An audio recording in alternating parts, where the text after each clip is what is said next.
Tuhan, saya udah setia Tuhan.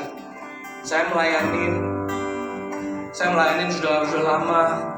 Tapi tetap dari musim ke musim Tuhan selalu bilang, Marcel, saya akan uji kamu.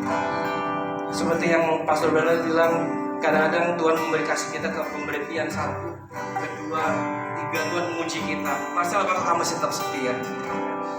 Saya punya pilihan untuk gak setia. Saya punya pilihan untuk, saya mau lari. Tapi Tuhan bilang, tetap Marcel, sit down, kneel down, and listen to my word. Sebab aku akan membuka segala sesuatu yang kamu gak pernah pikirkan. Saat ini, apakah saya sudah menjawab jawaban itu? Belum.